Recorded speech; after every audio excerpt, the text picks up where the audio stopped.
In this movie, I'm going to show one of my favorite type apps that I use all the time. It's called Rhonna. So I'm going to launch it. I do like to work with type. I like quotes, I like poetry, I like inspirational things. So I love to create things with type. So you'll see there are three buttons at the bottom. The one on the left allows me to pick an image from my camera roll. The one in the middle allows you to take an image right away with your camera. And the one on the right is for your favorites. You can see down there I can also load my last project. So I'm going to choose my camera roll. Now, Rhonna does give you some backgrounds. I'm not particularly thrilled with any of these backgrounds.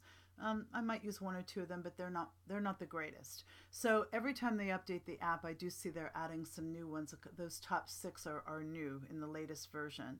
So I'm going to close that and go back to my camera roll again just to show you. I can also go in here and go to one of my other albums. So for example, if I wanted to pull in this image, and I have the option at the bottom to choose different aspect ratios. If I'm uploading to Instagram, which is usually what I do with these, I'll choose the square, and then of course I can move this around and crop it however I want it.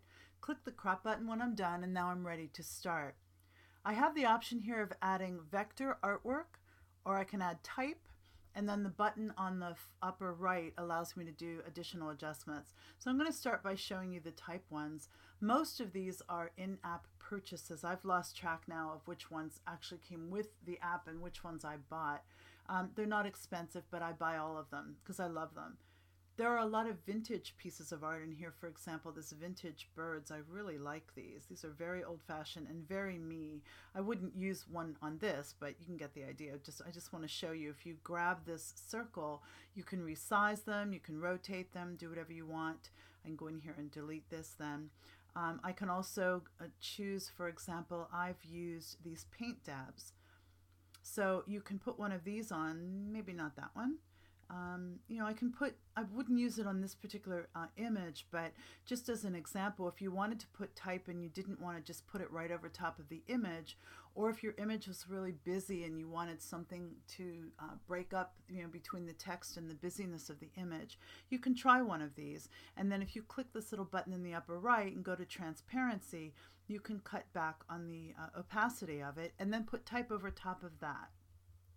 So that's just an idea of something that I do a lot. I'm going to get rid of that one. And now I'm just going to use type for this particular instance. So I'm going to click the little T. Here are some of the fonts. Some of these I've purchased. Some of them came with the app. They're all good. I'm just going to go in here and grab a random font.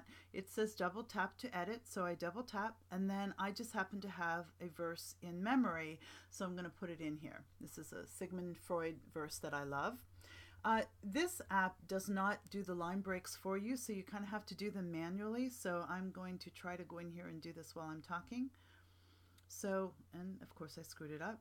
We are never, there we go, so vulnerable. So something like this. Okay, so I can click this little button, the second one from the right, to change my alignments however I want. I can click the X to accept it. Here I can grab it and make it bigger and rotate it if I want. I can choose colors down here at the bottom. I can also go all the way to the end and mix my own colors. So you're not limited by the colors that you see. You can actually make your own if you want to. Down here are the different fonts. This is one that I use a lot because I like just plain clean type. But there are lots of different ones. There are some whimsical ones. You can go to the different categories and find all different kinds of fonts to use. There's quite a selection in here, especially if you use the in-app purchases the way I have. So, just go in here and play with some different fonts. I don't like the line spacing here. That's kind of hard for me. So honestly, if I was going to use this one, what I would do is I would make 3 separate lines and space them manually. That's just the way I would do it. And you could add more type on top of this one by clicking the little plus sign in the upper left-hand corner. So you've got your undo buttons. You also have extra options, but depending on what you have selected, in this case I have that type box, I have the option in here of rotating, and I can go in and fine tune things a little bit. If I wanted to just move it a tiny bit and not drag it with my fingers, I could do that. I can also go in here and put a shadow on. I'm not big on shadows on type, so I never do that. I can also go in here. I think I said I can change the transparency. So you have a lot of different options in here that you can use. And when you're ready, you can click the button on the upper right. You can apply filters. So here I had nothing selected except the background. So I can go in here and apply different types of filters. Maybe I'd want to do a black and white, or just do really distort the color. Lots of different options in here. That one's kind of nice. It's got a warm tone to it. So lots of options. Then I can click to apply it. When I'm ready to save it, I can put a frame around it. I can go down here to the very bottom and I can hit share, and it gives me options to save it however I want. I usually try to save things in the highest resolution. I can save it. I can post it right away to social media. I can assign that image to one of my contacts if I want. All the standard things in here that you can do in Rhonna. It's a lot of fun. It's a great little app, and that one is called Rhonna.